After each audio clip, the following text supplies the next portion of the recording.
In chapter 1060 of One Piece, we've seen a feat of pure destruction completely foreign to this series, until now, that is. And that's saying a lot. This is a story where we've seen all sorts of insane destructive capabilities. We've seen dudes go flying across cities after a single punch. We've seen an entire mountain be cut into two. We've seen a castle and the surrounding land be utterly eviscerated with one blast.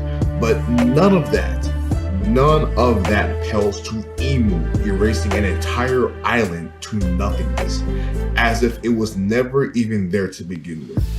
After over 20 years of storytelling, we may have just found out the location of the final missing ancient weapon, that being Uranus. I say maybe because while it's not necessarily 100% confirmed to be the case, everything we know about the ancient weapons and the damage that can come with them seems to be pointing in this direction.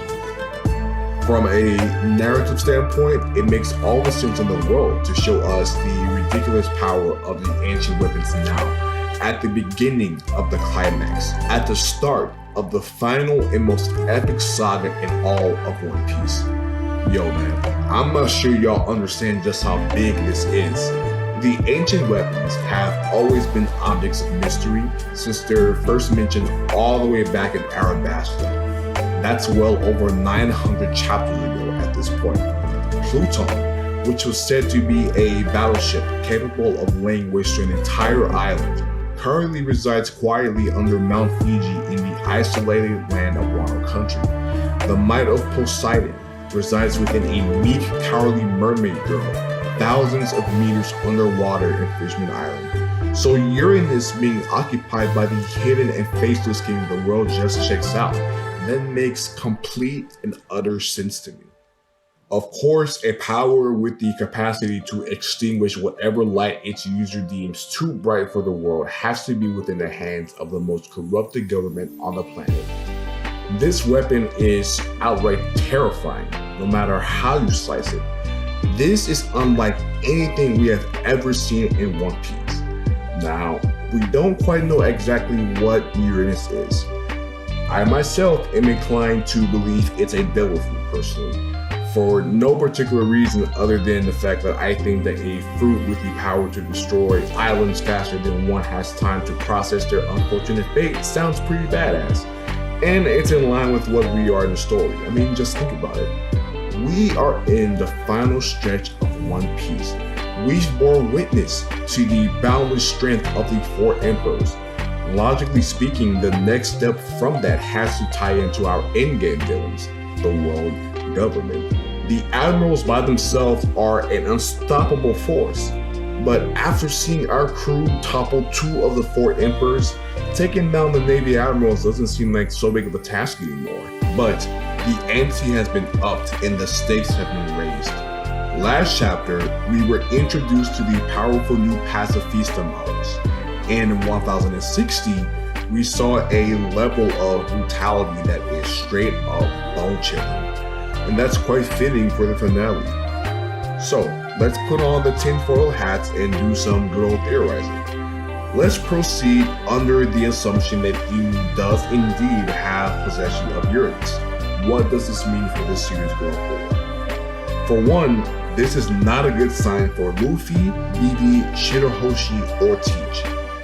We know that Imu had their sights set on those four figures specifically during the reverie. Could they be facing possible erasure as well? While I don't exactly think it's something we're going to actually see coming to fruition, the possibility at least exists. And let me just paint a picture for you. For 800 years, the world you built has maintained a sense of balance and peace, just like you wanted. All of a sudden one day, two of those despicable deeds rise up, both causing a massive uproar in their own way.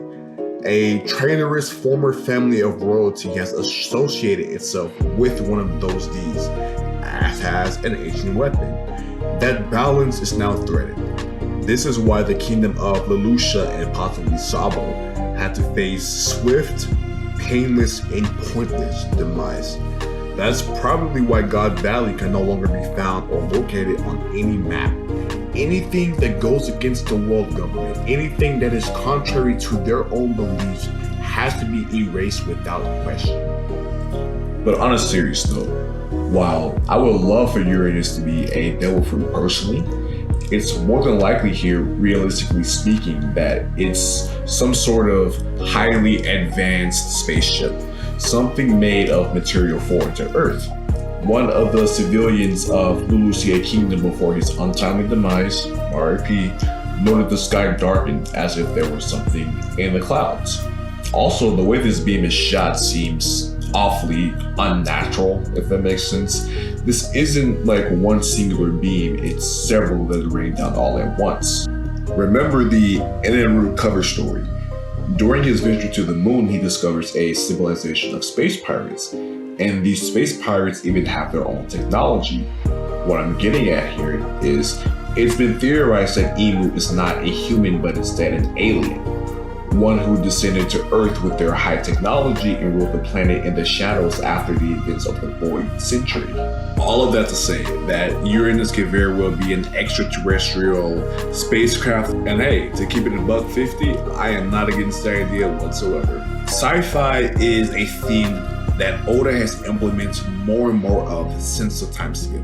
We've seen cyborgs, we've seen giant children, we've seen the Seraphim recently. We've also had time travel. And I know the idea of aliens might be a little bit lukewarm to some people. Hey, maybe you just don't want the concept of aliens in One Piece, and I don't really fault you for that. But I 100% trust Oda to execute this in a way that's logical, that makes sense, and that fits within the realms of the story.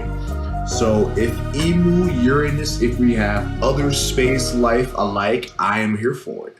This is very exciting for One Piece because the world itself is huge, right? But if we bring in space pirates, if we bring in extraterrestrial creatures, then that opens up a brand new scope for this series. One Piece is a series that gets bigger and bigger and bigger as it goes on. I mean, how the hell else do you think they managed to reach over 1,000 plus chapters? So what's bigger than the 4 emperors? What's bigger than the Navy? What's bigger than the One Piece world itself? An entity from outside who's been inflicting its brand of justice onto the planet for hundreds of years. Of course, again, I must clarify, this is all speculation. It is not at all confirmed within the story itself that Emu or Uranus are forces from outer space, but it's definitely something that's quite feasible. A lot of us, myself included, assumed that it was Blackbeard who would be the final villain of One Piece. The setup was there, and obviously Teach would still be pivotal to the last stretch of the series, but Emu, man, they are a problem. I remember wondering years ago, how in the world were Luffy and company going to overthrow 2 emperors of the sea? That's the feeling I have right now. How do you take down something like this? Something that can erase a whole ass island in a heartbeat. Despite the Master Threat looming though, it does give me hype to question how Luffy is going to once again overcome an enormous wall ahead. The final war of One Piece is going to be the most epic battle probably of all time once it is all said and done. Whitebeard was correct when he said that after the treasure of One Piece is discovered, the entire world will be turned upside down.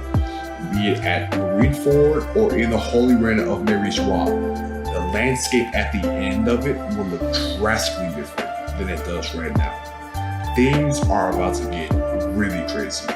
This red cleansing that the Gandhi-looking Gorosei guy mentioned while on his knees for Emu is literal. Just imagine how many others have tried to rise up only to meet oblivion. Imagine all the countless revolution attempts that ended in erasure. Look at Rocks.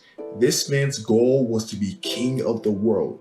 Clearly, he knew too much. He was too big for his britches. Now he is but a footnote in the annals of history. The world government has ruled by authoritarian tactics for centuries. And with this display of power, we see how. And this is but a taste. a showing. I don't think for 1 second that we've seen all that Uranus is capable of just yet. But give me your thoughts. Do you have any personal theories of your own? If so, feel free to drop them in the comment section below. Let's get some discourse rolling. Don't forget to hit that like button if you enjoyed the video. Support your boy and the channel.